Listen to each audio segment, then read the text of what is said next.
ზოგჯერ ყველაზე საშინელი ღალატი რეალურად არის ყველაზე დიდი სიყვარულის აქტი. მარიამი 9 წელი ატარებდა სიძულვილს გულში, სიძულვილს იმ ადამიანის მიმართ, რომელსაც ერთ დროს მეტად უყვარდა, ვიდრე საკუთარ სისხლს. ნინო, მისი საუკეთესო მეგობარი, გაქრა იმ დღეს ვაშლოვანის უდაბნოში 2003-ში და მთელმა ქალაქმა იცოდა ერთი ვერსია. ის გააქცია მარიამი, გამოაჩინა ის სკაკი და ის ფულისთვის.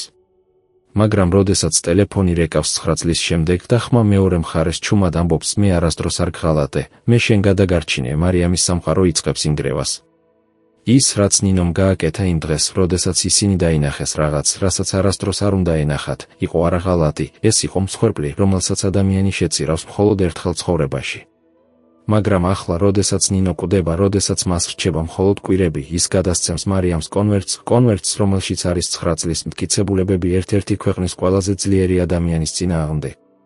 და ახლა მარიამს აქვს არჩევანი, უნდა იგონოს ყველაფერი, რაც იცოდა იმ დღის შესახებ, უნდა ამხილოს სიმართლე, რომელმაც შეიძლება მთელი ქვეყანა შეარყიოს და უნდა გაიგოს, რატომ მისმა საუკეთესო მეგობარმა ირჩია 9 წელი ჩრდილში, 9 წელი მარიამის სიძულვილით ცხოვრება, 9 წელი მარტო მებრძოლობა, ყველაფერი მხოლოდ იმისთვის, რომ მარიამს ჰქონოდა ის, რაც ნინოს არასდროს ექნებოდა. მაგრამ რა მოხდა იმ დღეს ნამდვილად? რა იყო ის საიდუმლო, რაც ორ უდანაშაულო გოგონას დააშორა 9 წლით? და რატომ იწყებს უცნობი ადამიანები მარიამის დევნას იმავე საღამოს, როცა ნინოსგან კონვერტი მიიღო, ადამიანები, რომლებიც მუქარით ამბობენ, ზოგიერთი საიდუმლო უკეთესია დარჩეს დაფრული. ტელეფონის ზარმა მარიამის ხელი შეაკანკალა იმდენად, რომ ფინჯანი თითქმის ჩამოვარდა. ეკრანზე უცნობი ნომერი ანათებდა, მაგრამ ხმა. ღმერთო, ეს ხმა. 9 წლის განმავლობაში იგი ოცნებობდა ამ ხმის მოსმენაზე მხოლოდ იმისთვის, რომ ყვირილით გაეგო მისი სიძულვილი. ახლა კი, როდესაც ნინოს დაქვრივებული ხმა ყურსასმენიდან გამოდიოდა, მარიამის გული ისე იწვა, თითქო ვიღაც მკერდში ხელს უკრავდა.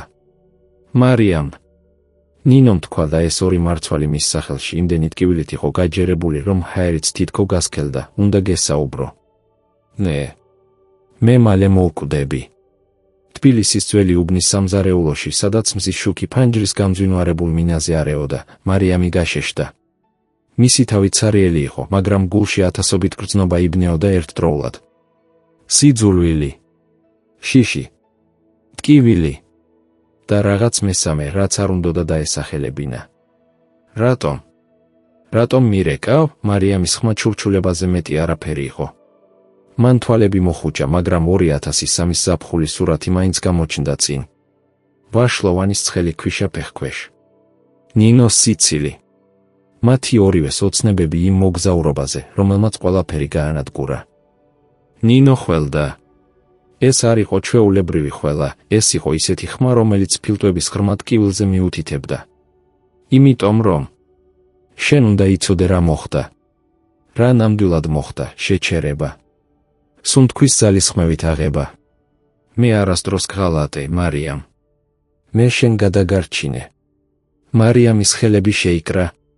გული ისეცემდა, თითქო გულმკერდიდან გამოვარდებოდა. 9 წელი. 9 წელი იგი ამ ქალს ცულდა იმდენად, რომ ღამეებში კბილებს ახრაჭუნებდა. 9 წელი ატარებდა იმ ტკივილს, რომელიც მაშინ 2003-ში მისი ცხოვრება გახდა. სიცრუე, სიტყვები მთხევით გამოვიდა. შენ გამყიდე. შენ გამომაჩინე მას და ხმა ჩაერთო. მარიამი არ იცოდა, აგრძელებდა თუ არა. როგორ ეთქვა ხმამ აღლა ის, რაც 9 წლის განმავლობაში მხოლოდ ღამის კოშმარებში იმეორებდა. არა, ნინოს ხმა უფრო სუსტი გახდა, მაგრამ მასში რაღაც ისეთი სიმტკიცე ისმოდა, რომელიც მარიამის ზურგს აცივებდა. მე შენი იუდა არ ვიყავი, მარიამ. მე შენი ფარი ვიყავი. და ახლა, სანამ ძალა მაქვს, უნდა გაიგო. ყველაფერი. მარიამის თვალებში ცრემლები გაჩნდა. როგორ შეეძლო? როგორ შეეძლო ამ ქალს, რომელსაც იგი ძმად უფრო მეტად უყვარდა, ახლა მოსულიყო და ეთქვა, რომ სიმართლე სხვა იყო? როგორ შეეძლო, რომ ტკივილი, რომელიც მარიამი 9 წლის განმავლობაში ატარებდა, რაღაც სხვა ყოფილიყო? მაგრამ რაღაც მის გულის ნაწილში, მცირე ხმა, რომელიც არასდროს გაჩუმებულა, ჩურჩულებდა, მოусმინე. ამჯერადაც მოусმინე. როგორ? სიტყვა ჩამოვარდა მარიამის ტუჩებიდან, ისე მძიმედ, თითქო ქვა იყო. როგორ შეიძლება? როგორ მითხარი ახლა, 9 წლის შემდეგ, როდესაც ყველაფერი დავკარგე? ნინო ისევ ხველდა, უფრო ძლიერად ამჯერად. მარიამს სმენა სურდა აგრძნობინა რამე, მაგრამ ვერაფერი გამოვიდა. მან მხოლოდ ისმინა, როგორ იბრძოდა ნინო თითოეულ ჰაერის ნაწილაკთან. იმიტომ რომ ნინომ საბოლოოდ თქვა, ხმა თითქმის ჩურჩული იყო, იმიტომ რომ მე არასდროს არ მინდოდა შენთვის ეს სიმძიმე. მე ვიცოდი, რომ თუ სიმართლე გაიგებდი, ვერასდროს იცხოვრებდი ნორმალურად. მაგრამ ახლა სხვა არჩევანი აღარ მაქვს. თბილისის ქუჩებიდან მანქანების ხმა ისმოდა. სადღაც შორს ბავშვების ხმაურიანი თამაში. ცხოვრება გრძელდებოდა როგორც ყოველთვის. მაგრამ მარიამის სამყარო შეჩერდა იმ წამში, რომელშიც ნინოს სიტყვები მის ყურამდე მივიდა. იმ დღეს ვაშლოვანში ნინომ დაიწყო და მარიამის სხეული გაიყინა. ჩვენ ვნახეთ რაღაც, რასაც არასდროს არ უნდა გვენახა. და მე ვიცოდი, რომ თუ ორივე დავრჩით, ორივეს მოგკლავდნენ. ან უარესი. მარიამის გონება უკან გაიქცა. 2003 ივლისის დღე. ცხელება, რომელიც ტანს წვავდა. ქვიშის შორეული ველები. და შემდეგ რა? რატომ იყო ის ფრაგმენტი ასე მუქი მის მეხსიერებაში? რა ეშინოდა მას იმდენად, რომ მეხსიერებაც კი წაშალა? მე გადავწყვიტე, ნინომ თქვა, ხმა ახლა უფრო მშვიდი იყო, თითქოს საბოლოო აღიარება გაუკეთა, რომ თუ ვინმე უნდა დარჩენილიყო, ეს შენ იქნებოდი. შენ გყავდა დედა, რომელიც გიყვარდა. შენ გქონდა მომავალი. ნე. მე მხოლოდ შენ მყავდი. და თუ შენი გადარჩენა ნიშნავდა, რომ მე შენი მტერი გავხდებოდი, მაშინ ასე იქნებოდა. ცრემლები უკვე თავისუფლად მიედინებოდა მარიამის ლოყებზე. ის ვერ აკონტროლებდა. ვერაფერი გამოსდიოდა სიტყვების სახით, მხოლოდ რაღაც გამძვინვარებული ხმა, რომელიც სევდას უფრო ჰგავდა, ვიდრე რეალურ ენას. მაგრამ რა? საბოლოოდ შეძლო მარიამმა, რა გაკეთე შემდეგ? ყველაფერი. ნინოს პასუხი მარტივი იყო, მაგრამ მასში იმდენი სიმძიმე იყო, რომ მარიამს თითქო უკეთესად ესმოდა. ყველაფერი, რაც საჭირო იყო, რომ შენ დაცული ყოფილიყავი. და ახლა დრო მოვიდა, რომ ის ადამიანი, რომელსაც ეს ყველაფერი გააკეთებინა, საჯაროდ დამსჯელიყო. მარიამის გული ჩაქრობოდა. ვინ იყო ის? ნინომ ჩუმად ჩაიცინა, მაგრამ ეს იყო სევდიანი ხმა, რომელშიც ტკივილი ისმოდა. ის, ვინც ყველაზე უფრო ძლიერია თბილისში. ის, ვისაც ყველაფერი შეუძლია. მაგრამ მარიამ. მე დავაგროვე მტკიცებულებები 9 წლის განმავლობაში. თითოეული დღე, თითოეული ღამე. მხოლოდ შენთვის. სიჩუმე გავიდა ხაზზე. მარიამი ელოდა, რომ ნინო რამე დაემატებინა, მაგრამ ხმა აღარ ისმოდა. მხოლოდ სუნთქვის მძიმე ხმა, რომელიც პაუზებს შორის იყო. ნინო, მარიამის ხმა შეშინებული იყო. ნინო, შენ კარგად ხარ? მოდი, ნინოს ხმა ძალიან ჩუმად ისმოდა. მოდი, დავხვდეთ. საბჭოს ქუჩაზე, ძველ წიგნების მაღაზიასთან. ხვალ 4 საათზე. ნე. მე ბოლო რამ უნდა გადმოგცე. მერე ყველაფერი გაიგებ. ხაზი ჩაიკეტა, სანამ მარიამს ასწრებდა რამე პასუხის გაცემა. ტელეფონი ხელში შერჩა, ეკრანი ჯერ კიდევ ნათდებოდა ზარი დასრულდა სიტყვებით. მარიამი იჯდა თავის სამზარეულოში, მზის შუქი მის სახეზე ანათებდა, მაგრამ იგი აღარაფერს გრძნობდა. 9 წელი სიძულვილი. 9 წელი ტკივილი. და ახლა ეს. რა თუ სიმართლე ნამდვილად სხვა იყო? რა თუ ყველაფერი, რასაც იგი იცოდა იმ დღის შესახებ, ციცრუე იყო? მაგრამ რატომ გააკეთებდა ნინო ასეთ რამეს?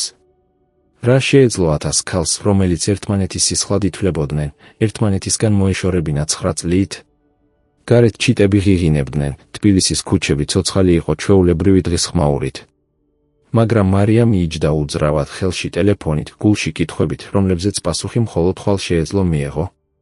თუ ნინო ცოცხალი დარჩებოდა იმ ხვალამდე. მარიამი ვერ დაიძინა იმ ღამეს. ის იტვა თავის საწოლში, რომლის გვერდითაც თბილისის ქუჩების შუქები ფანჯარაზე ცეკვავდა და ცდილობდა იმის გაგებას, რა თქვა ნინომ. მე შენ გადაგარჩინე, რა ნიშნავდა ეს? როგორ შეეძლო, რომ ის დღე, რომელიც მარიამის ცხოვრება გაანადგურა, რეალურად მისი გადარჩენა ყოფილიყო? დილის 6 საათი იყო, როდესაც მარიამი საბოლოოდ ჩამოდგა საწოლიდან. მისი თვალები შეშუპებული იყო ცრემლებისგან, თავი ძლიერად ტკიოდა, მაგრამ გონება აღარ ჩერდებოდა. ის გავიდა სამზარეულოში, რომელშიც ჯერ კიდევ გუშინდელი ჩაის ფინჯანი იდო მაგიდაზე და გახსნა ერთი ძველი ხუთი, რომელიც წლების განმავლობაში არ შეეხო. შიგნით ფოტოები იყო. ბევრი ფოტო. მარიამისა და ნინოსი, როდესაც ისინი 15 წლის იყვნენ, სკოლის ეზოში თამაშობდნენ. ერთ სურათზე ნინო იცინოდა იმდენად ძლიერად, რომ თვალები უხუჭავდა, ხელი კი მარიამის მხარზე ედო. მარიამს გაახსენდა ის დღე, ნინომ საკლასო ოთახში შუტკა უთხრა მათ მასწავლებელზე და ორივე თითქმის ჩამოაგდეს სკოლიდან. მაგრამ ერთი ფოტო განსაკუთრებით აღკარა თვალი. 2003 ივნისი. ისინი ორივე დგანან ავტობუსის გაჩერებასთან, რუკები ხელში. ვაშლოვანის მოგზაურობა. ნინოს სახეზე ისეთი იმედი ანათებდა, ისეთი სიცოცხლე, რომ მარიამის გული თითქმის გაუკვდა. როგორ შეეძლო ამ ქალს, რომელსაც მთელი სამყარო ერთი ღიმილით ნათდებოდა, რაიმე ბოროტი გაეკეთებინა. მაგრამ მარიამის მეხსიერება იმ მოგზაურობაზე ბუნდოვანი იყო, თითქო ვიღაც დაეფინა ბამბა ტვინში. ის იხსენებდა ცხელებას. იხსენებდა, როგორ იცინოდნენ ისინი ავტობუსში, როგორ განიხილავდნენ მომავალს, სადაც ერთად იცხოვრებდნენ როგორც და ერთმანეთს არასდროს მიატოვებდნენ. მაგრამ შემდეგ. რა მოხდა შემდეგ? მარიამი თვალებს ხუჭავდა, ცდილობდა იმ დღის გახსენებას, მაგრამ ყოველთვის იგივე ბარიერი ხვდებოდა. ქვიშის ველი. უზარმაზარი მზე ზემოდან. და შემდეგ. ბნელა. შემდეგ არაფერი. მხოლოდ ის, რომ იგი გამოიღვიძა ერთ კლინიკაში თბილისში 3 დღის შემდეგ, დედა მის გვერდით ტიროდა და ყველა ეუბნებოდა, რომ ნინო გაიქცა. ნინო გაიქცა და არავინ იცოდა, სად იყო. მაგრამ ახლა ნინო ამბობდა, რომ არაფერი არ იყო ისე, როგორც მარიამს ახსოვდა. მარიამი ჩამოიხედა საათზე. 10 საათი დილისა. 6 საათი იყო დარჩენილი შეხვედრამდე. 6 საათი, რომელშიც გონება 1000 გვარ შესაძლებლობას ქმნიდა. რა თუ ნინო არ გამოჩნდებოდა? რა თუ ეს ყველაფერი რაღაც ცბიერება იყო, რაიმე საშინელი ხრიკი? მაგრამ ნინოს ხმა. ის ხმა არ იყო მატყუარის ხმა. ის იყო ადამიანის ხმა, რომელიც იღუპებოდა და უკანასკნელი ძალა რჩებოდა სიმართლის თქმისთვის. მარიამი ჩაიცვა და გავიდა ქალაქში. მას არ უნდოდა სახლში ყოფნა იმ ფოტოებთან, იმ მეხსიერებებთან, რომლებიც ახლა ყველაფერს ეჭქვეშაყენებდნენ. ის დადიოდა რუსთაველის გამზირზე, სადაც ადამიანები ყოველდღიურ საქმეებს აკეთებდნენ, ყიდიან პურს, მიდიან სამსახურში, იცინიან ტელეფონში. მარიამს უცნაური გრძნობა ეტანებოდა, თითქო ის რაღაც პარალელურ სამყაროში იყო, სადაც ყველაფერი ნორმალურად მიდიოდა, გარდა მისი. საბჭოს ქუჩა მდებარეობდა ძველ უბანში, სადაც ჯერ კიდევ საბჭოთა დროის შენობები იდგა, გამწვანებული ბალკონებით და გატეხილი კიბეებით. ის წიგნების მაღაზია, რომელზეც ნინომ თქვა უკვე 10 წლეულები არ მუშაობდა, მაგრამ ხალხი ჯერ კიდევ მას იმ სახელით ეძახდა. მარიამი მივიდა იქ 3 საათზე, 1 საათით ადრე. ის ვერ ითმენდა მეტს. დადგა მაღაზიის გვერდით, ძველი ჭახანძრული კედლის მახლობლად და დაელოდა. ხალხი გადიოდა გვერდით, არავინ აქცევდა მას ყურადღებას. მარიამის გული სწრაფად იცემდა. ხელები ოფლიანი იყო. რატომ ასე ენერვიულებდა? რატომ ეშინოდა იმ ქალის ნახვის, რომელსაც 9 წლის განმავლობაში ოცნებობდა კიდეც უნახავდა, მაგრამ მხოლოდ იმისთვის, რომ ყვირილით ეთქვა ყველაფერი, რაც გულში ეტანებოდა? 4 საათი და 15 წუთი. ნინო არ იყო. მარიამი იწყებდა ფიქრს, რომ შეიძლება ეს ყველაფერი რაღაც მოჩვენება ყოფილიყო, რომ შეიძლება ნინო საერთოდ არ არსებობდა, რომ შეიძლება მთელი ეს დღე ოცნება ყოფილიყო. მაგრამ მაშინ 4 საათზე და 22 წუთზე ქალი გამოჩნდა ქუჩის მოსახვევთან. იგი ნელა მოდიოდა, ხელი კედელს ეყრდნობოდა, თითქო ფეხები ძლივს ატარებდნენ. თმა მოკლე იყო, თითქმის გაპარსული, სხეული ისე გამხდარი, რომ ტანსაცმელი თითქმის ეკიდებოდა. მაგრამ მარიამი იცნობდა იმ სახეს. იცნობდა იმ თვალებს, რომლებიც ერთ დროს იმდენად ნათლად ანათებდა. ნინო! სახელი ამოვარდა მარიამის ტუჩებიდან, თითქმის ჩურჩული. ნინომ გააჩერა და შეხედა მას. ერთი წამით მათ შორის მხოლოდ სიჩუმე იყო, სიჩუმე, რომელშიც 9 წელი ტკივილი ჩაეტია. ნინოს თვალები სავსე იყო ცრემლებით, მაგრამ იგი არ ტიროდა. ის მხოლოდ უყურებდა მარიამს, თითქოს ცდილობდა დაეჯერებინა, რომ ეს რეალურობა იყო. შენ მოხვედი, ნინომ საბოლოოდ თქვა ხმა შეტეხილი. მარიამი წინ გადადგა, მაგრამ მისი ფეხები თითქო ტყვიით იყო სავსე. რა უნდა ეთქვა? როგორ ელაპარაკა ადამიანს, რომელსაც 9 წელი სძულდა, მაგრამ ერთ დროს მეტი უყვარდა, ვიდრე საკუთარი სისხლი. რატომ? მარიამის ხმა გამოვიდა უფრო ძლიერად, ვიდრე უნდოდა. რატომ მითხარი ახლა? რატომ არა ადრე? რატომ მიატოვე 9 წლით იმ სიცრუეში? ნინო გადაიღიმა, მაგრამ ეს იყო ყველაზე სევდიანი ღიმილი, რაც მარიამს ოდესმე უნახავს. იმიტომ რომ თუ ადრე მეუბნებოდი, შენ დაგრჩებოდი იმ ადგილას ჩემთან ერთად. და ეს არ იქნებოდა ცხოვრება, მარიამ. ეს იქნებოდა საპყრობილე. რა საპყრობილე? რაზე ლაპარაკობ? მარიამის გული ისე ძლიერად იცემდა, რომ ხელში გულის რეკავა ისმოდა. ნინო კიდევ რამდენიმე ნაბიჯი გადადგა, ახლა ახლოს იყვნენ ერთმანეთთან. მისი სახე ახლოდან კიდევ უფრო გამხდარი ჩანდა, კანი თითქმის გამჭვირვალე. იმ დღეს ვაშლოვანში ჩვენ ვნახეთ რაღაც. ვნახეთ პოლიტიკოსი გიორგი მესხიშვილი, როგორ იღებდა ფულს უცნობი ადამიანებისგან.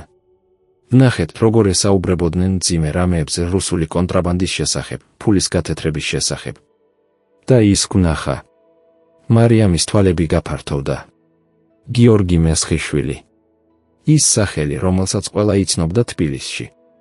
პოლიტიკოსი, რომელიც 2002-ში ძალაში მოვიდა, ადამიანი, რომელსაც თითქმის ყველაფერი ეკუთვნოდა ქალაქში. მაგრამ რატომ? რატომ არ მითხარი? ნინომ ხელი აიღო და ჩანთიდან ერთი გამოტანილი კონვერტი ამოიღო? იმიტომ რომ თუ შენ იცოდი, შენს სახიფათოში მოექცევდი. მე გადავწყვიტე, რომ უკეთესი იყო, თუ მხოლოდ მე ვიქნებოდი მისი მტერი, ის გაიღიმა ისევ, წრემლები ლოხებზე ჩამოდიოდა. მე გავიქეცი იმ დღეს არა შენგან, არამედ შენთვის. გავიქეცი, რომ მესხიშვილს ეფიქრა, რომ მხოლოდ მე ვიცოდი. და მთელი ეს 9 წელი. მთელი ეს 9 წელი მე ვაგროვებდი მტკიცებულებებს, მარიამ. ყოველ ჩემს ნაბიჯს, ყოველ ჩემს მოძრაობას. ყველაფერს, რაც მას დააკავშირებდა იმ დანაშაულთან. მარიამი ვერ იძლეოდა. ფეხები უშლიდა, გული ისეს ტკიოდა, თითქო ვიღაც შიგნიდან სანთებლებით ურტყამდა. მაგრამ რატომ არ მითხარი? ნინომ კონვერტი გაუწოდა მას. რადგან გაიგებდი სიმართლეს. და მე არ მინდოდა, რომ 9 წელი შენი ცხოვრება ჩემი შურისძიების ნაწილი ყოფილიყო. მე მინდოდა, რომ შენ ნორმალურად ეცხოვრე. მე მინდოდა შენი ბედნიერება. მარიამის ხელები კანკალებდა, როდესაც კონვერტი აიღო. და ახლა რატომ? ნინო კიდევ ერთხელ ხველდა, ამჯერად კიდევ უფრო ძლიერად. ხველის შემდეგ ის აკრავდა სუნთქვას, ხელი გულმკერდზე ედო. იმიტომ რომ მე აღარ დავრჩები. მე მაქვს ფილტვის კიბო, მარიამ. მესამე სტადია. და დრო, რომელიც დარჩა. დრო, რომელიც დარჩა, სავარაუდოდ თვეებში იზომება, არა წლებში. სამყარო შეწყდა. კონვერტი მარიამის ხელში იდო, მაგრამ იგი ვერ აძრავდა. ვერაფერს აკეთებდა, გარდა იმისა, რომ უყურებდა ნინოს, რომელიც მის წინ იდგა, შეგუბებული, დასნებოვნებული, მკვდარი კაცის მსგავსი. ფილტვის კიბო. მესამე სტადია. სიტყვები თავში მარიამის ტვინში ბრუნავდა, მაგრამ ვერანაირად არ იწყებდა აზრს. როდის? მარიამის ხმა თითქმის არ ისმოდა, როდის გაიგე? ნინო ჩამოჯდა იქვე, კედლის პირას, ფეხები ძლივს ეჭირა. მისი სუნთქვა მძიმე იყო, თითოეული ჰაერის ნაწილაკი თითქო მებრძოლობით აღებული. 8 თვის წინ. ექიმები ამბობდნენ, რომ თუ დაუყოვნებლივ დავიწყებდი მკურნალობას, შეიძლება წელი ან 2 მომცემოდათ. მაგრამ ის გააჩერა, თვალები მოჰკრაცას, მაგრამ მე არ მინდოდა იმ დროის გატარება საავადმყოფოში, ტკივილებში, ქიმიოთერაპიაში. მე მინდოდა დაგვერწმუნებინა, რომ ის, რაც მე ვაკეთე, არ იყო უაზრო. მარიამი ჩამოჯდა ნინოს გვერდით. ქალაქის ხმაური გარშემო გრძელდებოდა, მანქანების ხმა, ადამიანების ლაპარაკი, სადღაც შორს ძაღლის კეფა. მაგრამ მათ ორს შორის იყო სიჩუმე, ისეთი სიმძიმით სავსე, რომ თითქო ჰაერიც აღარ შედიოდა ფილტვებში. ნინო, მარიამი საბოლოოდ თქვა, ხმა შეტეხილი ემოციებით, შენ 9 წელი გაათავე ჩემთვის. და მე მთელი ეს დრო გძულდი. როგორ შეგიძლია მითხრა, რომ ეს ღირდა? ნინო თავი აქნია, ბუდობით თავი რომ არ დასცადა. იმიტომ რომ შენ იცხოვრე, მარიამ. შენ დაასრულე უნივერსიტეტი, იშოვე სამსახური, გაქვს საკუთარი ბინა. შენ გააკეთე ყველაფერი, რასაც ჩვენ ორივე ვოცნებობდით. ეს საკმარისი იყო. მარიამის წრემლები დაიწყო ჩამოდინება, ამჯერად უკვე შეუჩერებლად. ის თავს ხელებში ჩაიკრა. მაგრამ მე არ ვიცხოვრე, ნინო. მე გავატარე 9 წელი იმ ტკივილით, რომ ჩემი ყველაზე კარგი მეგობარი გამომაჩინა. მე ყოველღამე ვიღვიძებდი იმ წამით, როდესაც გამოვიღვიძე იმ კლინიკაში და გავიგე, რომ შენ აღარ იყავი. ნინო გაჩუმდა. მისი ხელი მოწყვეტილად მიექანა მარიამისკენ, მაგრამ საბოლოოდ შეჩერდა ჰაერში, თითქო არ იცოდა, ჰქონდა თუ არა უფლება ხელის შეხება ისევ. ნე. მე ვიფიქრე, რომ ეს უკეთესი იქნებოდა. ვიფიქრე, რომ სიძულვილი შენთვის უფრო ადვილი იქნებოდა, ვიდრე ჭეშმარიტების ცოდნა. რა ჭეშმარიტება? მარიამი აიღო კონვერტი, რომელიც ჯერ კიდევ ხელში ეჭირა. რა არის აქ? რა არის იმაში, რაც ასე საშინელია, რომ შენ გადაწყვიტე მთელი შენი ცხოვრების გაანადგურება მისთვის? ნინომ ღრმად ჩაისუნთქა, რაც კიდევ ერთხელ გამოიწვია ყველას. როდესაც საბოლოოდ შეწყვიტა, ის პირით სახეზე ხელი გაიწმინდა და დაიწყო ლაპარაკი, ხმა ისე ჩუმად, რომ მარიამს მოუხდა მისსაკენ ნაკლონება. იმ დღეს 2003 ივლისის 23-ში ჩვენ ვიყავით ვაშლოვანის ეროვნულ პარკში. გახსოვს, როგორ ვიყავით ბედნიერები. როგორ გეგმავდით, რომ 5 წლის შემდეგ დაბრუნდებოდით იქ უკვე ჩვენი ოჯახებით. მარიამი თავს უქნევდა. ის იხსენებდა ფრაგმენტებს, ცხელმზეს, ქვიშას, ნინოს სიცილს. მაგრამ რა მოხდა შემდეგ? რატომ იყო ის ნაწილი ასე წაშლილი? ჩვენ გავხდით მესხიშვილს სრულიად შემთხვევით. ის იდგა ერთ დაშორებულ ადგილას, სადაც არავინ უნდა ყოფილიყო. ის იღებდა პლასტიკურ ჩანთებს ორი კაცისგან, რომლებიც რუსულად ლაპარაკობდნენ. ჩვენ დავმალულიყავით კლდეების უკან, ცდილობდით არ ყოფილიყავით შენიშვნულები. მაგრამ შენ. ნინომ შეჩერდა და ცრემლები თვალებში გაუჩნდა, შენ დაგეშალა ფეხი და დაეცი. ხმა გამოგიღე. მარიამის გული გაჩერდა. მცირე მეხსიერების ნატეხი დაუბრუნდა გრძნობა, როდესაც ის ვარდებოდა, ტკივილი მუხლში და შემდეგ. შიში. საშინელი შიში. მესხიშვილმა გუნახა. ის მოვიდა ჩვენკენ და მისი თვალებში. მარიამ, მე ვიცოდი იმ თვალებში, რომ ის გუკლავდა. ის კამათობდა იმ ორ კაცთან რუსულად, მე გავიგე რამდენიმე სიტყვა საშიშია უნდა მოვაგვაროთ. მაგრამ შემდეგ ერთ-ერთმა კაცმა თქვა რაღაც სხვა და მესხიშვილი შეჩერდა. რა თქვა? მარიამი ჩუმად იკითხა. თქვა, რომ ორი გოგონას მოკლა ზედმეტი ხმაურის გამოწვევა იქნებოდა. და შესთავაზა სხვა გზა, შეგვეშინებინა იმდენად, რომ არასდროს არაფერი ვეთქვათ, ნინო შეჩერდა, სახეთ ტკივილით აირია. მესხიშვილი მოვიდა ჩემთან. მითხრა, რომ თუ მე წავედი მასთან, შენ დატოვებდა ცოცხალს. მაგრამ თუ უარი ვთქვი, ორივე დავკარგებოდით. მარიამის სახეზე სისხლი გაჰკინა. რა ნიშნავს წახვიდოდი მასთან? ნინომ თვალები მოახვია. ის მინდოდა, რომ მე ვყოფილიყავი მისი საიდუმლო. ის მინდოდა, რომ მე ვეცხოვრე იმ სახლში, სადაც ის შემიძლებდა მაკონტროლებლა. სადაც მე არასდროს ვისაუბრებდი არავისთან, არასდროს გავიდოდი, არასდროს აღარ დამენახა დღის სინათლე. არა.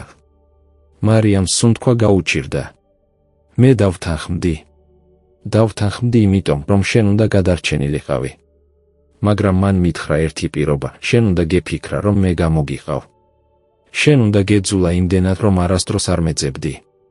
და მე დავთანხმდი მარიამ. ნინომ შეჩერდა სუსტად ხველდა და გააგრძელა, ის კაცებმა გაჩარიხეს რაღაც საიხისში. შენ გააოგნეს. შემდეგ ჩამიყვანეს სახლში, სადაც მე ვიცხოვრე 2 წლის განმავლობაში. ის არასდროს არ მხებია, მაგრამ მაკონტროლებდა. ყოველ დღე, ყოველ საათს. და მე ვიცოდი, რომ თუ ვცდილობდი გაქცევას, შენ დაგკლავდა. მარიამის ხელები კანკალებდა. მთელი ის ისტორია, რომელიც ის ჰყავდა თავის თავში 9 წლის განმავლობაში, გრევადი იყო. ნინო არ იყო გამცემი. ნინო იყო მსხვერპლი. ნინო იყო გმირი, რომელმაც საკუთარი თავი შეწირა. მაგრამ როგორ გაიქეცი? ნინომ გაიღიმა, ამჯერად პირველად რეალური ღიმილით, 2 წლის შემდეგ, მესხიშვილი ავიაკატასტროფაში ერთ რეგიონში მივლინებაში იყო. ის ჩაფიქრებულიყო სხვა რამეებზე, დაივიწყა ჩემზე. და მე გავიქეცი. გავაქცნდი და დავიწყე მტკიცებულებების შეგროვება, ფოტოები, ჩანაწერები, დოკუმენტები. ყველაფერი, რაც აკავშირებდა მას რუსულ კონტრაბანდასთან, ფულის გათეთრებასთან. 9 წელი. მარიამი არ მჯეროდა, 9 წელი შენ შეაგროვე ეს. 9 წელი მე ვცხოვრობდი ჩრდილში, მარიამ. მე ვიცხოვრებდი განსხვავებული სახელებით, განსხვავებულ ადგილებში, ყოველთვის მოძრაობაში, რომ არასდროს მიპოვნოს. მაგრამ ახლა მე მაქვს ყველაფერი. და ეს კონვერტი. მან ხელი გაიქნია კონვერტისკენ, რომელიც ჯერ კიდევ მარიამის ხელში იყო. ეს არის გასაღები. ეს არის ყველაფერი, რაც საჭიროა მის დასამსჯელად. მარიამი შეხედა კონვერტს თრთოლვა ხელებით, მაგრამ რატომ მე? რატომ არა პოლიციაში? ნინოს ღიმილი გაქრა. იმიტომ რომ პოლიცია მას ეკუთვნის. იმიტომ რომ თუ მე ამას აუღებ ოფიციალურ ორგანოებს ის გაქრება, მტკიცებულებები წაიშლება და ყველაფერი ჩემი მუშაობა უაზრო იქნება. მაგრამ შენ. ის შეჩერდა თვალები მარიამს გასცქერა, შენ შეგიძლია მიეცი ჟურნალისტებს. შენ შეგიძლია გახადო ეს საჯარო. და როდესაც საჯარო გახდება, მან ვერაფერი გააკეთებს. მარიამი უყურებდა კონვერტს, გული აგრესიულად იცემდა. და თუ მე ამას ვაკეთებ, მესხიშვილი იცოდება, რომ შენ ცოცხალი ხარ. ნინო კვანძი დასწია. დიახ. მაგრამ სანამ ის რამეს გააკეთებს, მე უკვე აღარ ვიქნები. ექიმები ამბობენ, რომ მაქვს საუკეთესო შემთხვევაში 2 თვე. მარიამი ჩამოჯდა თავის ბინაში, კონვერტი მაგიდაზე იდო წინ, თითქო ეს იყო ბომბი, რომელიც ნებისმიერ წამს აფეთქდებოდა. გარეთ თბილისის ღამის იჩუმე ისმოდა, იშვიათი მანქანების ხმა, შორიდან ძაღლის კეფა. ნინო უკვე წავიდა, მაგრამ მისი სიტყვები ჯერ კიდევ ჰაერში რეოდნენ, როგორც მძიმე კვამლი, რომელსაც ვერ გააფანტებდი. 2 თვეს სიტყვები ისევ და ისევ მიედინებოდა მარიამის ტვინში. 2 თვე იყო დარჩენილი იმ ადამიანს, რომელმაც 9 წელი მსხვერპლი შეწირა მისთვის. 2 თვე, რათა მთელი ეს ისტორია დასრულებულიყო. მარიამის ხელები კანკალებდა, როცა კონვერტს ხელი მოჰკრა. ის ნელა გახსნა მას და შიგნიდან ამოიღო დოკუმენტების გროვა. ფოტოები. ბანკის ჩანაწერები. ხელნაწერი ნოტები ნინოს ცვრილმანი ხელწერით. და ერთი იოსბ მოწყობილობა. პირველი ფოტო იყო მესხიშვილისა, როგორც ის იღებდა პლასტიკურ ჩანთას უცნობი კაცისგან. ფოტო აღებული იყო შორიდან, მაგრამ სახე მკაფიოდ ჩანდა. მეორე ფოტო იყო იმავე კაცის დოკუმენტების ასლია, რუსული პასპორტი, ვიზა, თბილისში სასტუმროს ჩეკი 2003 ივლისიდან. მარიამი გადავლო გვერდებს. ბანკის ჩანაწერები აჩვენებდა ფულის გადარიცხვებს უცნობი ანგარიშებიდან მესხიშვილის კომპანიებში. ხელნაწერი ნოტები ნინოსგან აღწერდა თარიღებს, ადგილებს, ადამიანებს, ყველაფერი ისე დეტალურად, რომ თითქოს იურიდიული დოკუმენტი იყო, არა პირადი ჩანაწერები. მაგრამ ბოლო გვერდი არ იყო დოკუმენტი. ეს იყო წერილი, დაწერილი ნინოს ხელით მიმართული მარიამისთვის. მარიამ, თუ ამას კითხულობ, ნიშნავს, რომ მე უკვე გითხარი ყველაფერი. ნიშნავს, რომ შენ ახლა იცი სიმართლე და მე ვარ საკმარისად მამაცი, რომ საბოლოოდ შეგხვდე. 9 წელია მე ვფიქრობ იმ წამზე, როცა შენს თვალებში შევხედავ და მეტყვი, თუ როგორ მძულს. და ახლა, როცა ეს წამი მოვიდა, მე არ ვიცი რას ვგრძნობ. შენ შეიძლება არასდროს მიპატიო. და ეს გასაგებია. მე წავართვი შენი ბედნიერების საუკეთესო წლები. წავართვი ის დრო, როცა ჩვენ ერთად ზრდიდით, ერთად ვიცინებდით, ერთად უმწუხარებდით. და ამის ნაცვლად მე მოგცე 9 წელი სიძულვილისა და ტკივილისა. მაგრამ მე არ ვინანებ, მარიამ. არც ერთ წამს. იმიტომ რომ იმ 2 წელში, როცა მე ვიყავი იმ სახლში, როცა ვიცოდი, რომ შენ იქნებ ცოცხალი და თავისუფალი, ეს იყო ერთადერთი რამ, რაც მაცოცხლებდა. შენი სახის წარმოსახვა, როგორც ზრდი ხარ, როგორც სრულდება შენი ოცნებები, როგორც გაქვს ცხოვრება, რომელიც შენ იმსახურებდი. თუ შენ გააკეთებ იმას, რასაც გთხოვ, თუ გახდი ამ ინფორმაციას საჯარო, მესხიშვილი დაეცემა. ის დაკარგავს ყველაფერს. და შესაძლოა მხოლოდ მაშინ, ჩვენი იმ დღის მსხვერპლმა აზრი შეიძინოს. მე მიყვარხარ, მარიამ. მიყვარხარ როგორც და როგორც ოჯახი, როგორც ნახევარი ჩემი სულისა. და თუ არსებობს მეორე ცხოვრება, მე ვიმედოვნებ, რომ იქ ჩვენ ისევ შევხვდებით და იქ უკვე არ იქნება საიდუმლოები. იქ მხოლოდ იქნება ჩვენ, 2 მეგობარი, რომლებიც ერთმანეთს არასდროს დატოვებენ. შენი ნინო. მარიამის წრემლები წერილზე ჩამოვარდა, მელანი დაბინდა. მან სწრაფად მოიწმინდა თვალები, მაგრამ ახალი წრემლები მაინც მოვიდა. როგორ შეეძლო? როგორ შეეძლო ნინოს, რომ დაეწერა ასეთი რამ, როგორც რომ ეს ყველაფერი ნორმალური ყოფილიყო? როგორც რომ მისი მთელი ცხოვრების მსხვერპლი რაღაც მცირე რამ ყოფილიყო? მარიამი ჩაიდო იოსბ მოწყობილობა კომპიუტერში. ფაილი გაიხსნა და ვიდეო დაიწყო. ეკრანზე გამოჩნდა ნინო, არა ის ნინო, რომელიც დღეს ნახა, არამედ ნინო 2 წლის წინ. მისი თმა უფრო გრძელი იყო, სახე ნაკლებად გამხდარი, თვალებში ჯერ კიდევ სიცოცხლის ნაპერწკალი. მარიამ ნინომ ვიდეოზე თქვა, ხმასავსე იმედით, თუ ამას უყურებ, ნიშნავს, რომ მე საბოლოოდ ვიპოვე სიმამაცე შეგხვდე. ეს ვიდეო არის ჩემი დაზღვევა. ეს არის ყველაფერი, რაც მე ვიცი მესხიშვილის შესახებ, ჩამოთვლილი და ახსნილი. შემდეგი 23 წუთის განმავლობაში ნინო აღწერდა ყველაფერს. როგორ მესხიშვილი იღებდა ფულს რუსული ოლიგარქებისგან. როგორ ის ათეთრებდა ფულს თბილისის უძრავი ქონების ბაზრის საშუალებით. როგორ იყენებდა თავის პოლიტიკურ ძალას, რათა დაეცვა მისი კრიმინალური ბიზნესი. ყველაფერი იყო იქ, თარიღები, სახელები, ადგილები, თანხები. ვიდეო დასრულდა ნინოს სახით, რომელიც პირდაპირ კამერაში უყურებდა. მე ვიცი, რომ ამას მოითხოვს რისკი. მე ვიცი, რომ მესხიშვილი საშიშია. მაგრამ შენ, მარიამ, შენ ხარ ერთადერთი ადამიანი, რომელსაც მე ვენდობი ამის დასრულებისთვის.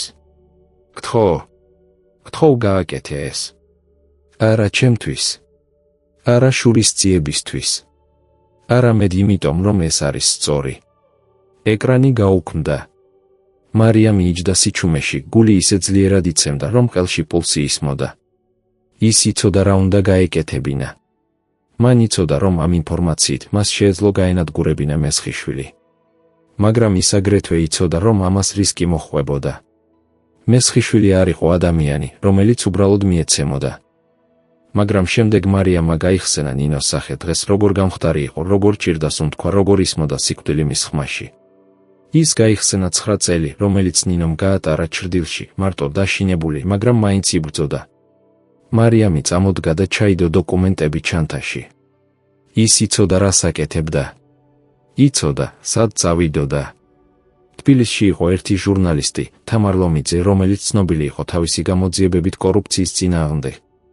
თუ ვინმეს შეეძლო ამის საჯაროს გახდა დაშინების გარეშე, ეს იყო თამარი. მაგრამ როდესაც მარიამი კარისკენ გაემართა, ტელეფონი დარეკა. უცნობი ნომერი. მისი გული შეჩერდა. ხელი თრთო და როდესაც პასუხი გასცა. გაგესმით გარკვევა ძალიან საინტერესო ინფორმაცია, ბატონო მარიამ, ხმა მეორე მხარეს თქვა ღრმა და ცივი. მე ვიცი, რომ შენ ნინოს ნახე დღეს. მე ვიცი, რომ მან რაღაც გადმოგცა.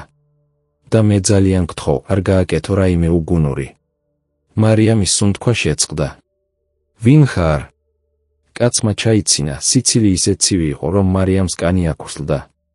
მე ვარ ადამიანი, რომელსაც შეუძლია გახადოს შენი ცხოვრება ან ძალიან მარტივი, ან ძალიან რთული. და ახლა, შენ გაქვს არჩევანი. ან დაივიწყებ ყველაფერი, რაც ნინომ გითხრა, ან რა, მარიამის ხმა გამოვიდა უფრო ძლიერად, ვიდრე მოელოდა. ან შენ დაინახავ, რომ ზოგიერთი საიდუმლო უკეთესია დარჩეს დაფრული. ხაზი ჩაიკეტა. მარიამმა ტელეფონი ისე მკაცრად დააჭირა ხელში, რომ ეკრანი თითქმის გატყდა. ოთახი გარშემო ტრიალებდა. მუქარა. ზარი იყო მუქარა, არა გაფრთხილება, არამედ პირდაპირი შეტყობინება, მე გიცნով, მე გხედავ და მე შემიძლია შენამდე მისვლა. მაგრამ ვისგან მოვიდა ზარი? მესხიშვილისგან პირდაპირ. თუ ვინმე, ვინც მისთვის მუშაობდა? და რაც უფრო საშინელი იყო, როგორ იცოდა მან იმდენი სწრაფად? მარიამი და ნინო მხოლოდ რამდენიმე საათის წინ შეხვდნენ. როგორ შეეძლო მესხიშვილს უკვე ცოდნა? მარიამის გონება სწრაფად მუშაობდა. თუ მესხიშვილს უკვე ეცოდინებოდა ნინოსთან შეხვედრის შესახებ, ეს ნიშნავდა ერთს, ან ნინოს თავზე თვალი ჰქონდათ დაყენებული, ან მარიამს აკვირდებოდნენ. ან რაც ყველაზე საშიში იყო, ორივეს. მან სწრაფად გაიარა ფანჯარასთან და გადმოხედა ქუჩაში. ღამე იყო, ქუჩის განათება სუსტი იყო, მაგრამ შორს მეორე მხარეს, მარიამმა შენიშნა მანქანა, რომელიც დაფარული ძრავით იდგა. შავი ჯიპი. ფანჯრები მუქი, შეუძლებელი იყო იმის დადგენა, იყო თუ არა ვინმე შიგნით.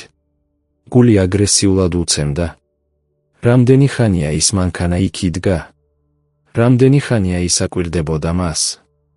მარიამი უკან გაიხია ფანჯრიდან, ფარდა ჩამოჰკიდა და გაჩერდა სუნთქვის მოსაწესრიგებლად. პანიკა იწყებდა ზევიდან ქვევით ზრდას, მაგრამ მან იცოდა, თუ ახლა შეეშინდა, თუ ახლა დათმო, მაშინ ნინოს ყველაფერი, მთელი 9 წელი უაზრო იქნებოდა. იგი აიღო ტელეფონი, კვლავ დააკრიფა ნომერი, რომელიც ერთხელ ძველ გაზეთში ნახა. თამარ ლომიძე, ჟურნალისტი, რომელიც არ ეშინოდა ძლიერების გამოძიება. ზარი რამდენჯერმე ჩაირეკა და მარიამმა უკვე იფიქრა, რომ არავინ პასუხობდა, მაგრამ მაშინ ხმა გაისმა. ალო, თამარის ხმა ჟღერდა დაღლილად, მაგრამ გაფხიზლებულად. თამარ ლომიძე, მარიამის ხმა თრთოდა. ჩემი სახელია მარიამ. ნე. მე მჭირდება შენი დახმარება. მე მაქვს ინფორმაცია, რომელიც შეცვლის ყველაფერს. სიჩუმე მეორე მხარეს. შემდეგ თამარმა თქვა, ხმაში გაფრთხილება შემოპარულიყო, რა სახის ინფორმაცია? გიორგი მესხიშვილის შესახებ. მაქვს მტკიცებულებები, დოკუმენტები, ფოტოები, ვიდეო, რომ ის ერთვის რუსულ კონტრაბანდაში, ფულის გათეთრებაში. ყველაფერი. კიდევ ერთი შეჩერება, უფრო გრძელი ამჯერად.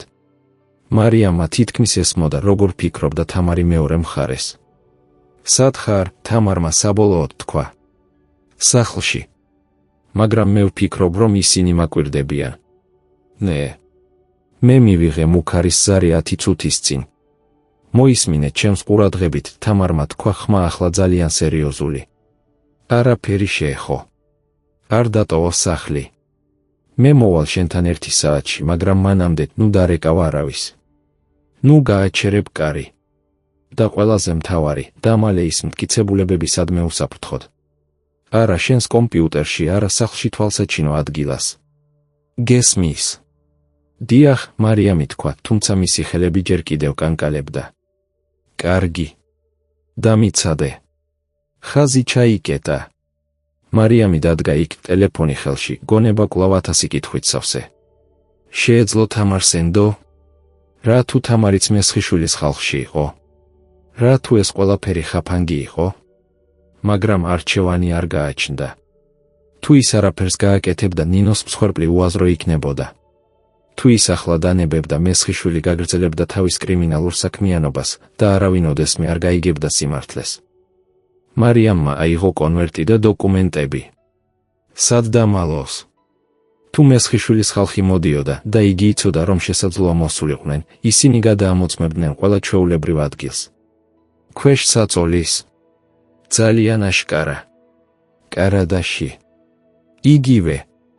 კომპიუტერში? უკვე თამარმა უთხრა არა. მაშინ მარიამს გაახსენდა რაღაც. მისი სამზარეულოს იატაკზე ერთ კუთხეში იყო ძველი ფილა, რომელიც ოდნავ დაზიანებული იყო. ის ფილა ოდნავ მოცილებადი იყო და ქვემოთ პატარა სივრცე იყო, სადაც წარსულში მილები გადიოდა. მარიამი წავიდა სამზარეულოში, მუხლებზე დაჯდა და ნელა აიწია ფილა. ქვემოთ, როგორც გაიხსენა, მართლაც იყო მცირე ღრუ სივრცე, საკმარისად დიდი კონვერტისთვის. მან ჩადო დოკუმენტები და USB მოწყობილობა იქ და დაფარა ფილა ისევ. შემდეგ გაასწორა პატარა ხალიჩა, რომელიც იატაკზე იდო, რომ არაფერი თვალში ეცა. მარიამი დაბრუნდა ოთახში და დაელოდა. საათი ნელა მიდიოდა. 40 წუთი. 45 წუთი. 49 წუთი. გარეთ შავი ჯიპი ჯერ კიდევ იდგა. 5 წუთი იყო დარჩენილი 1 საათამდე, როცა მარიამმა შენიშნა რაღაც. ჯიპიდან 2 კაცი გამოვიდა. ისინი მაღალი იყვნენ, შავი ტანსაცმელი ეცვათ. ისინი გადმოიარეს ქუჩა და მიუახლოვდნენ მარიამის შენობას. მარიამის გული თითქმის გაუჩერდა. ისინი მოდიოდნენ. ისინი აპირებდნენ კარზე აკაკუნებას, ან უარესს. მან სწრაფად დაკეტა კარი, ჯაჭვი ჩაკიდა, მაგრამ იცოდა, რომ ეს საკმარისი არ იქნებოდა, თუ მათ ნამდვილად მოუნდებოდათ შემოსვლა. მან ჩააქრო ოთახში შუქები და გადავიდა იატაკზე ფანჯრისგან მოშორებით. ნაბიჯები შენობის კიბეებზე ისმოდა. ისინი ადიოდნენ. მეორე სართული. მესამე სართული. მარიამი ცხოვრობდა მეოთხე სართულზე. მაშინ კარზე დაკაკუნება. არაჩვეულებრივი დაკაკუნება, აგრესიული მძიმე დარტყმები, რომლებიც კარს ტრიალებდა. გახსენი კარი, ხმა გარედან ღიჟინებდა. გვიცია, რომ შენ იქ ხარ. მარიამი არაფერს არ ამბობდა. ის იჯდა უძრავად, სუნთქვა ძლივ შეზღუდული, გული ისე ძლიერად იცემდა, რომ ფიქრობდა, რომ ისინი ესმოდათ კედლის მეორე მხრიდან. ბოლო გაფრთხილება, კაცმა თქვა. გახსენი კარი, ან ჩვენ შემოვალთ. მაგრამ მაშინ შორიდან მარიამმა გაიგონა კიდევ ერთი ხმა, ქალის ხმა, ძლიერი და დარწმუნებული. რას აკეთებთ აქ? მარიამი ნელა გადავიდა კარისკენ და მიახუჩა ყურს ფსკერისთვის. ის იცნობდა ამ ხმას, თამარი. თამარი უკვე მოვიდა. ეს არ ეხება შენ, ერთ-ერთმა კაცმა თქვა. ეხება როცა თქვენ უკანონოდ ცდილობთ ქალის ბინაში შეჭრას, თამარმა პასუხი გასცა. მე უკვე დავრეკე პოლიციაში. ისინი მალე აქ იქნებიან. ცოტა ხანი სიჩუმე იყო. მარიამმა ისმინა ფსკერთან ფეხების ხმა ბრისხანი ჩურჩული. შემდეგ ნაბიჯები, რომლებიც მოშორდნენ. მარიამ თამარმა თქვა კარის მეორე მხრიდან, ხმა ახლა უფრო რბილი. გახსენი. ეს მე ვარ. მარიამმა ჯაჭვი მოხსნა ხელებით, რომლებიც ჯერ კიდევ კანკალებდა და გახსნა კარი. თამარი იდგა იქ ქალი 30 წლის მოკლე თმით სათვალეებით რუქსაკი მხარზე. მაგრამ მის თვალებში იყო რაღაც, რაც მარიამს დაემშვიდებინა, სიმტკიცე, დეტერმინაცია. შემოდი სწრაფად, თამარმა თქვა. და როდესაც კარი ისევ დაიხურა მათ უკან, თამარი შეხედა მარიამს და თქვა რაღაც, რაც მთელი საღამოს პირველად გააცნობიერებინა მარიამს, რომ შესაძლოა ამ ბრძოლაში არ იყო მარტო. სად არის ინფორმაცია? რადგან ახლა ჩვენ უნდა მოვიქცეთ სწრაფად, სანამ ისინი არ დაბრუნდნენ მეტი ძალით. მარიამი მიაყვანა თამარს სამზარეულოში, სადაც მუხლებზე დაჯდა და აიწია იატაკის ფილა. თამარი დგას უკან, თვალებით აკვირდებოდა ქუჩის ფანჯრიდან, ხელი ტელეფონზე მზად, თუ რამე მოხდებოდა. როდესაც მარიამმა ამოიღო კონვერტი და იოსებ მოწყობილობა, თამარის სახეზე პატარა ღიმილი გამოჩნდა. ჭკვიანი ადგილი, თამარმა თქვა, ისინი არასდროს არ ეძებდნენ იქ. მარიამი გადასცა თამარს კონვერტი, ხელები ჯერ კიდევ კანკალებდა. თამარმა გახსნა და დაიწყო დოკუმენტების გადალაგება, თვალები სწრაფად სკანირებდა თითოეულ გვერდს. რაც უფრო მეც კითხულობდა, მით უფრო ფართოვდებოდა მისი თვალები. ღმერთო ჩემო, თამარმა ჩუმად თქვა. ეს არის ყველაფერი. ეს არის მთელი მისი იმპერიის გასაღები. ის შეხედა მარიამს, სახეზე რაღაც პატივისცემას შეიმჩნეოდა და გაოცება. სად მოგიპოვე ეს? მარიამი ჩამოჯდა სკამზე, გრძნობდა რომ ფეხები აღარ ეჭირა. ჩემი მეგობარმა. ჩემმა ყოფილმა მეგობარმა ნინომ. ის 9 წელი აგროვებდა ამას. თამარი დაუსხა კონვერტი მაგიდაზე და ჩამოჯდა მარიამის მოპირდაპირე. ნინო! ის სახელი ხომ არ არის? დაელოდე, ნინო, რომელიც გაუჩინარდა 2003-ში. ის ნინო. მარიამის გულმა მოტრიალა. შენ იცოდი მის შესახებ? ყველა მიცოდა იმ ისტორიის შესახებ, თამარმა თქვა, ხმარბილი გახდა. 2 მეგობარი გოგონა მოგზაურობაში გაქრა, ერთი დაბრუნდა, მეორე არასდროს. ეს იყო სათაური ყველა გაზეთში იმ ზაფხულს, ის შეჩერდა, შეხედა მარიამის თვალებში. შენ ხარ მარიამი. შენ ხარ ის, ვინც დაბრუნდა. მარიამი თავს უკნევდა, წრემლები კვლავ ემუქრებოდა. მე ვფიქრობდი, რომ ნინომ გამომაჩინა. 9 წელი ვფიქრობდი, რომ ის ჩემი მტერი იყო. მაგრამ სინამდვილეში. ხმა ჩაირთო, სინამდვილეში ის გადამარჩინა. მან მთელი თავისი ცხოვრება შემწირა, რომ მე თავისუფალი ყოფილიყავი. თამარი უკუდებდა წინ, მოხებდა მარიამის ხელს. მითხარი ყველაფერი. და მარიამმა უამბო ვაშლოვანის შესახებ, მესხიშვილის შეხვედრის შესახებ, ნინოს მსხვერპლის შესახებ.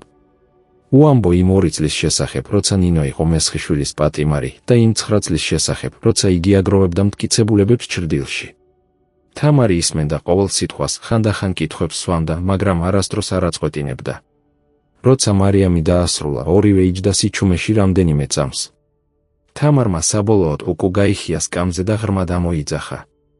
ეს არის ყველაზე გამბედავი, ყველაზე თვითგანწირული რამ, რაც ოდესმე მსმენია, თამარმა თქვა. შენი მეგობარი. ის არის გმირი, მარიამ. ნამდვილი გმირი. იყო, მარიამი შესწორდა, ხმა თითქმის ჩურჩული. ის იყო გმირი. მას აქვს ფილტვის კიბო. მესამე სტადია. ექიმები ამბობენ, რომ მას 2 თვე აქვს დარჩენილი. თამარის სახე გამკაცრდა. მაშინ ჩვენ არ გვაქვს დრო დასაკარგი. თუ ნინომ 9 წელი შესწირა ამისთვის, ჩვენ ვალდებულნი ვართ დავასრულოთ, რაც მან დაიწყო. მაგრამ როგორ? მარიამი იკითხა, ხმაში იმედგაცრუების ნოტები. მესხიშვილი ძალიან ძლიერია. მას აქვს პოლიცია, აქვს პოლიტიკოსები, აქვს ყველაფერი. თუ ჩვენ ვეცდებით ამის გამოქვეყნებას, ის უბრალოდ დაფარავს ყველაფერს. თამარმა გაიგიმა, მაგრამ ეს იყო ღიმილი, რომელშიც დეტერმინაცია ისმოდა. ის ძლიერია, მაგრამ არ არის ყოვლისშემძლე. და სწორედ ამიტომ ჩვენ არ წავალთ პოლიციაში. ჩვენ წავალთ პირდაპირ ხალხთან. რას გულისხმობ? თამარმა აიღო იოსებ მოწყობილობა და უჩვენა მარიამს. ჩემს აქვს კონტაქტი სამ საერთაშორისო საინფორმაციო სააგენტოსთან, BBC, Reuters და ერთი დამოუკიდებელი ქართული მედია ორგანიზაცია, რომელიც არ ეშინია მესხიშვილის. თუ ჩვენ მივცემთ ამ ინფორმაციას მათ ერთდროულად, ის ვერ შეძლებს ყველას დაფარვას. მარიამის გული დაიწყო სიმძაფრით ცემა. და შენ ფიქრობ, რომ ეს იმუშავებს? მე ვიცი, რომ იმუშავებს, თამარმა თქვა. მე ვმუშაობ მესხიშვილის გამოძიებაზე 3 წლის განმავლობაში, მაგრამ არასდროს არ მქონია ასეთი მტკიცებულებები. ეს არის ის, რაც დაამხობს მას.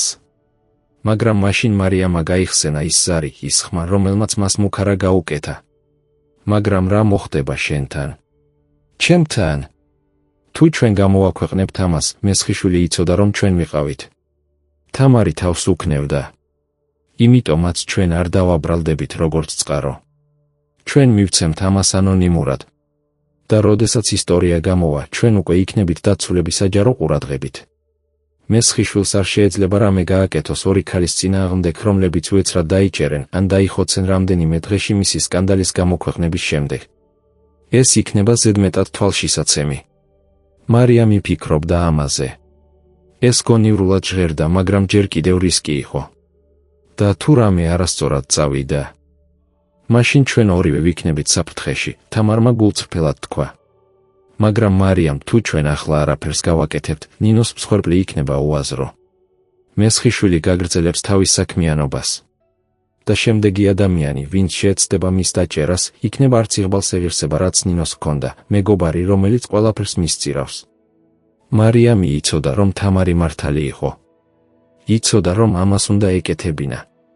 მაგრამ მაინც შიში იყო იქ, ღრმად გულში, შიში, რომელიც ყველაფერს კვამლად აქცევდა. რამდენი დრო დაგჭირდება? მარიამი იკითხა. თამარმა შეხედა საათს. თუ ჩვენ ახლა დავიწყებთ, შეგვიძლია გამოვაგზავნოთ ინფორმაცია 9 საათისთვის დილის. ისტორიები გამოვა შუადღისისთვის. და მანამდე. ის შეჩერდა, შეხედა მარიამს პირდაპირ თვალებში, მანამდე ჩვენ უნდა დავმალდეთ. არა, აქ, არა შენს სახლში. სადმე, სადაც მესხიშვილის ხალხი ვერ იპოვის. მარიამს გაახსენდა ნინო, როგორ დაგუბებული იყო, როგორ ჭირდას უთქვა, როგორ იცოდა, რომ მისი დრო ამოიწურებოდა. და გაიფიქრა, რომ ის ყველაფერი, რაც ნინომ გადაიტანა, არ შეეძლო უაზროდ დარჩენილიყო. კარგი, მარიამი თქვა, ხმა ახლა მტკიცე, მოდი გავაკეთოთ. მოდი დავასრულოთ, რაც ნინომ დაიწყო.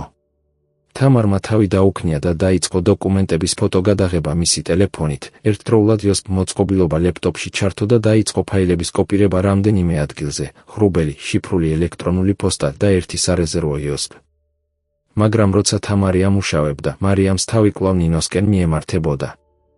სად იყო ის ახლა? სახლში მარტო აღნიშნავდა თუ არა თავის უკანასკნელ დღეებს სიმარტოვეში. იცოდა თუ არა, რომ მარიამი მართლაც აპირებდა ამის გაკეთებას. თამარ, მარიამი თქვა უეცრად. როცა ეს ყველაფერი დასრულდება, მე უნდა ვნახო ნინო. უნდა ვუთხრა, რომ ჩვენ გავაკეთეთ. თამარმა შეჩერდა და შეხედა მარიამს. ჩვენ ვნახავთ მას. დაგპირდები. მაგრამ ორივე მიცოდა, რომ ორი თვე ძალიან მცირე დრო იყო. და ამ რბოლაში მესხიშვილის დასამხობად დრო იყო ყველაზე მოწინააღმდეგე. მარიამი და თამარი გავიდნენ ბინიდან ღამის 2 საათზე, როდესაც ქუჩები თითქმის ცარიელი იყო. თამარმა წინასწარ გამოიძახა ტაქსი, მძღოლი, რომელსაც ენდობოდა, და ისინი წავიდნენ თბილისის გარეუბანში, სადაც თამარის ძმა ცხოვრობდა, პატარა ბინაში, რომელიც არავინ იცნობდა მის პროფესიულ წრეებში. მთელი მოგზაურობის განმავლობაში მარიამ შუქები უკან აკანკალებდა თვალებში. ყოველი მანქანა, რომელიც მათ უკან მოდიოდა, ყოველი მოსახვევი, იგი ფიქრობდა, რომ ეს იქნებოდა მესხიშვილის ხალხი. მაგრამ არავინ არ მისდევდა. ან სულ მცირე, თუ მისდევდნენ, ისინი ჯერ არ უჩვენდებოდნენ. როცა მივიდნენ, დილის 4 საათი იყო. თამარის ძმა გიორგი, ახალგაზრდა კაცი 25 წლისა, გახსნა კარიძილის მოშლილი სახით. მაგრამ როცა თამარმა ჩუმად რაღაც უთხრა, მისი სახე გაიქცა და დაუკვირდა მათ შემოსასვლელში. დარჩით რამდენიც გინდათ, გიორგიმ თქვა, ხმა ჯერ დაღლილი, მაგრამ გულწრფელი. ჩემი სახლი თქვენი სახლია. თამარმა დაუყოვნებლივ დასხდა ლეპტოპთან და დაიწყო მუშაობა.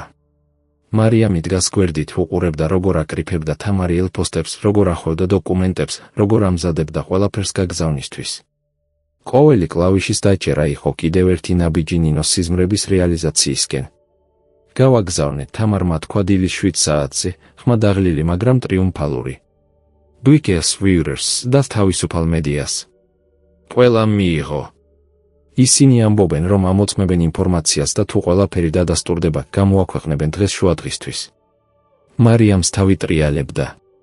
და შემდეგ რა? როდესაც გამოქვეყნდება? თამარი გამოხედა ფანჯარას, სადაც მზე ნელ-ნელა ამოდიოდა თბილისის ჰორიზონტზე. შემდეგ ქვეყანა აფეთქდება. ხალხი გაიგებს, რომ ერთ-ერთი მათგანი ყველაზე პატიოსანი პოლიტიკოსი რეალურად იყო კრიმინალი. დაიწყება გამოძიებები. მესხიშვილს დაუწყებენ დაკითხვას. და თუ ყველაფერი კარგად წავიდა. ის შეჩერდა, შეხედა მარიამს, თუ ყველაფერი კარგად წავიდა, ის წავა ციხეში დარჩენილი ცხოვრებისთვის. მარიამი ჩამოჯდა დივანზე, გრძნობდა, რომ წონა, რომელსაც 9 წელი ატარებდა, თანდათან ქრებოდა. მაგრამ ჯერ კიდევ რაღაც იყო დარჩენილი, რაღაც ძალიან მნიშვნელოვანი. მე უნდა ვნახო ნინო, მარიამი თქვა, ახლავე. სანამ ამბავი გამოვა, მე უნდა ვუთხრა მას, რომ ჩვენ გავაკეთეთ. თამარმა თავი დაუქნია. მაშინ წავიდეთ. გიორგი, შეგვიძლია შენი მანქანა გამოვიყენოთ? გიორგიმ უკვე ატარებდა გასაღებები. მე თვითონ წაგიყვანთ. ეს უკვე არ არის მხოლოდ თქვენი ბრძოლა. ეს არის ჩვენი ყველას ბრძოლა. ისინი სამნი ჩასხდნენ გიორგის ველოპელში და გაემართნენ იმ მისამართზე, რომელიც ნინომ დატოვა მარიამისთვის, პატარა ბინა საბურთალოს უბანში 9 სართულიანი შენობის მე-6 სართულზე. ქუჩები უკვე ცოცხალი იყო დილის მოსიარულეებით, ბავშვებით, რომლებიც სკოლაში მიდიოდნენ, ადამიანებით, რომლებიც სამსახურში დაჩქარებოდნენ. როცა მივიდნენ, მარიამის გული თითქმის გაუწყდა. შენობა ძველი იყო, კედლები დაზიანებული, მაგრამ იქ მე-6 სართულზე იყო ერთი ბინა, სადაც ნინო ცხოვრობდა თავის უკანასკნელ დღეებს. მარიამი ადიოდა კიბეებზე, ფეხები მძიმე იყო, გული კი ისე ძლიერად იცემდა, რომ ძლივს უმტკავდა. რას ეტყოდა ნინოს? როგორ აეხსნა 9 წლის სიძულვილი, 9 წლის ტკივილი, რომელიც ახლა აღმოჩნდა, რომ უაზრო იყო. ბინის კარი ნახევრად ღია იყო. მარიამი ნელა შეაცკარა და შევიდა შიგნით. ბინა პატარა იყო, ერთი ოთახი, პატარა სამზარეულო, საშინელი სველისველო. საწოლზე იწვა ნინო, თვალები დახუჭული, სუნთქვა მძიმე და არარეგულარული. ნინო, მარიამის ხმა თითქმის ჩურჩული იყო. ნინომ ნელა გახილა თვალები. რამდენიმე წამს დასჭირდა ფოკუსირებას, მაგრამ როდესაც მარიამი დაინახა, მის სახეზე ღიმილი გამოჩნდა, ისე სუსტი, მაგრამ ნამდვილი. შენ დაბრუნდი, ნინომ თქვა, ხმა თითქმის არ ისმოდა. მარიამი მივარდა საწოლთან და დაჯდა ნინოს გვერდით. დიახ. და ნინო. ჩვენ გავაკეთეთ. ჩვენ გავაგზავნეთ ყველაფერი. დღეს შუადღისთვის მთელი ქვეყანა იცოდება, რა კაცია მესხიშვილი. ნინოს თვალებში ცრემლები გამოჩნდა, მაგრამ ეს იყო ბედნიერების ცრემლები. მართლა. შენ მართლა გააკეთე? დიახ, მარიამი თქვა, თავადაც ატირდა ახლა. შენი 9 წელი არ იყო უაზრო, ნინო. შენი მსხვერპლი იყო ყველაფერი. და ახლა მთელი ქვეყანა იცოდება სიმართლეს. ნინომ გაიგიმა უფრო ფართოდ, თუმცა ეს ღიმილი ტკივილით იყო გაჯერებული. მან აიწია ხელი, თრთოდა და მოხებდა მარიამის სახეს. მე ვნანობ, რომ გააწყო 9 წლის ტკივილი. მე ვნანობ, რომ არ შემეძლო სიმართლის თქმა ადრე. მარიამი ჩაიკრა ნინოს ხელი თავის ხელებში. არ გითხრა არაფერი, ვნანობ. შენ გადამარჩინე. შენ გამიღე ცხოვრება, რომელიც მე დღემდე მაქვს. და მე არასდროს არ შემიძლია შეგირიგო ეს. ნინომ თავი დაუქნია, თავი რომ არ დამდაბლებულიყო. შენ არაფერი გაქვს შესარიგებელი. მხოლოდ დამპირდი ერთი რამ. რასაც გინდა. იცხოვრე, ნინომ თქვა, ხმა ახლა კიდევ უფრო სუსტი. იცხოვრე იმ ცხოვრებით, რაც მე აღარ შემიძლია. იცხოვრე იმ ბედნიერებით, რაც ჩვენ ორივეს გვმოსურდა იმ დღეებში, როცა ჯერ ახალგაზრდები ვიყავით და ყველაფერი შესაძლებელი გვეჩვენებოდა. დავპირდები, მარიამი თქვა, ხმა შეტეხილი ტკივილით. დავპირდები, ნინო. ნინო დახურა თვალები, სუნთქვა კიდევ უფრო მძიმედ გახდა. მარიამი იჯდა იქ, ხელი ჯერ კიდევ ნინოს ხელში და უყურებდა მისი ერთადერთი ნამდვილი მეგობრის სახეს, მეგობრის, რომელმაც ყველაფერი შეწირა. გარეთ ქალაქი ცოცხალი იყო. სადღაც ჟურნალისტები ამოწმებდნენ ფაქტებს. სადღაც მესხიშვილი ჯერ კიდევ არ იცოდა, რომ მისი სამყარო მალე ჩამოინგრევოდა. მაგრამ აქ, ამ პატარა ოთახში ორი მეგობარი იყო, ერთი, რომელმაც ყველაფერი გასწირა და მეორე, რომელმაც საბოლოოდ გაიგო სიმართლე. და მარიამს გაეცნობიერა, რომ ზოგიერთი მეგობრობა არ იზომება დროში, რომელიც ერთად გატარებულა. ის იზომება მსხვერპლში, რომელიც ერთმანეთისთვის შეგვიძლია გავაკეთოთ. შუადღის 12 საათზე მარიამის ტელეფონი დაიწყო უწყვეტი ზარების რეკვა. მეგობრები, ნათესავები, ადამიანები, რომლებთანაც წლებია არ ესაუბრა, ყველა რეკავდა იმავე შეკითხვით, ხედავ რა ხდება? თამარიც დარეკა, ხმა აგზნებული, ეს გამოვიდა. ყველა გამოსცემა აქვეყნებს ერთდროულად. მარიამ, ჩვენ გავაკეთეთ. მარიამი იჯდა ნინოს გვერდით, ხელი ჯერ კიდევ მის ხელში. ნინოს წინავდა, არა ღრმა ძილი, არამედ ის სახის დასვენება, რომელიც ადამიანს ექნება, როდესაც საბოლოოდ მოხდა ის, რისთვისაც იბრძოდა. მარიამს არ უნდოდა მის გაღვიძება. სამაგიეროდ მან ჩართო ტელევიზორი დაბალ ხმაზე. ეკრანზე სათაური გამოჩნდა წითლად, სკანდალი პოლიტიკურ ელიტაში, გიორგი მესხიშვილი ბრალდებულია კორუფციასა და კონტრაბანდაში, ჟურნალისტი, ქალი 40 წლისა, აუხსნელი სახით კითხულობდა, დოკუმენტები, რომლებიც დღეს გამოქვეყნდა სამ საერთაშორისო საინფორმაციო სააგენტოში, აჩვენებს პირდაპირ კავშირს პარლამენტის წევრ გიორგი მესხიშვილსა და რუსულ კრიმინალურ ორგანიზაციებს შორის. მტკიცებულებები მოიცავს ბანკის ჩანაწერებს, ფოტოებს და ვიდეო მასალას, რომელიც აღწერს ფულის გათეთრების და კონტრაბანდის სქემებს, რომლებიც გრძელდებოდა მინიმუმ 9 წლის განმავლობაში. ეკრანზე გამოჩნდა ფოტოები, იგივე ფოტოები, რომლებიც ნინომ შეაგროვა. მესხიშვილი, როგორც იღებდა ჩანთებს. დოკუმენტები რუსულ ანგარიშებზე. ყველაფერი იყო იქ საჯაროდ მთელი ქვეყნის წინაშე. მარიამმა გაიღიმა ცრემლებით. გააკეთე ნინო. შენ გააკეთე. ნინო ნელა გაიღვიძა, თვალები გაახილა და შეხედა ტელევიზორს. რამდენიმე წამი დასჭირდა იმის გააზრებას, თუ რას ხედავდა, მაგრამ როდესაც გააცნობიერა, მის სახეზე ღიმილი გაჩნდა, ისეთი სრული, ისეთი ნამდვილი, რომ მარიამს გაახსენდა ის ნინო, რომელიც ოდესმე იყო, ის გოგო, რომელიც მთელი სამყაროსკენ ღიმილით უყურებდა. ჩვენ მოვიგეთ, ნინომ ჩუჩქნა, ხმა ძლივს ისმოდა, მაგრამ სავსე ბედნიერებით. მომდევნო საათების განმავლობაში ამბავი ვრცელდებოდა როგორც ხანძარი. სოციალური მედია აფეთქდა. ხალხი გამოდიოდა ქუჩებში პარლამენტის წინ, ითხოვდნენ მესხიშვილის დაპატიმრებას. პოლიტიკოსები, რომლებიც ადრე მესხიშვილის მოკავშირეები იყვნენ, ახლა გამოდიოდნენ განცხადებებით, რომ ისინი არასდროს არ იცნობდნენ მას კარგად და მხარს უჭერენ სრულ გამოძიებას. საღამოს 6 საათზე ოფიციალური განცხადება გამოვიდა პროკურატურიდან. გიორგი მესხიშვილი დააკავეს მძიმე ბრალდებებით ორგანიზებული დანაშაული, ფულის გათეთრება, კონტრაბანდა და პოლიტიკური კორუფცია. მას აღარ გააჩნია იმუნიტეტი და სასამართლო პროცესი დაიწყება მომავალ კვირაში. მარიამი უყურებდა ამ ყველაფერს ნინოს გვერდით, ორივე ჩუმად ცრემლები ლოყებზე მიედინებოდათ, არა სევდის ცრემლები, არამედ რაღაც უფრო ღრმა, რაღაც, რისთვისაც სიტყვები არ არსებობდა. ნინო, მარიამი თქვა საბოლოოდ, ხმარბილი. 9 წლის განმავლობაში მე გძულდი. მე ყოველდღე ვფიქრობდი, რომ შენ იყავი ჩემი მტერი, ადამიანი, რომელმაც ყველაფერი წამართვა. მაგრამ სინამდვილეში ის შეჩერდა მოძებნა სწორ სიტყვებს. სინამდვილეში შენ იყავი ერთადერთი ადამიანი, რომელმაც ნამდვილად მიყვარდა. უპირობოდ. სრულად. ნინომ თავი აქნია, ხელი რომ არ მობრუნებულიყო მარიამის სახეზე, არა მარიამ. არ დამიწყო მადლობის თქმა. ნე. მე გავაკეთე, რაც უნდა გამეკეთებინა. რაც ნებისმიერი ნამდვილი მეგობარი გააკეთებდა. მაგრამ 9 წელი. მარიამის ხმა ჩაირთო. 9 წელი არის მცირე ფასი, ნინომ თქვა, თვალები ახლა პირდაპირ მარიამს უყურებდა, მცირე ფასი შენი უსაფრთხობისთვის. და ახლა, როდესაც ვხედავ იმას, რასაც მივაღწიეთ, როდესაც ვხედავ, რომ მესხიშვილი საბოლოოდ დასჯილი იქნება. ამას ღირდა. ყოველი დღე, ყოველი ღამე, ყოველი ცრემლის წვეთი. ამას ღირდა. მარიამი ჩამოხარა წინ და ჩაიხუტა ნინოს ფრთხილად, თითქო ის იყო რაღაც ძალიან ფასდაუდებელი, რაც შეიძლება გატყდებოდა. და იმ მომენტში 9 წელი გაუქმდა. 9 წელი სიძულვილი, ტკივილი, გაუგებრობა, ყველაფერი გაქრა და დარჩა მხოლოდ ის, რაც ყოველთვის იყო, ორი მეგობრის შორის ბმა, რომელიც არასდროს გაწყდა მიუხედავად ყველაფრისა.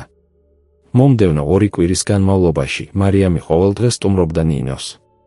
ისინი ერთად უყურებდნენ მესხიშვილის საქმის განვითარებას, როგორ მისი ქონება გაკინეს, როგორ მისი კომპანიები ჩაშალეს, როგორ მისი ყოფილი მოკავშირეები ერთი მეორეზე დაჩაგრეს, აბალბებდნენ თავიანთი როლების შესახებ.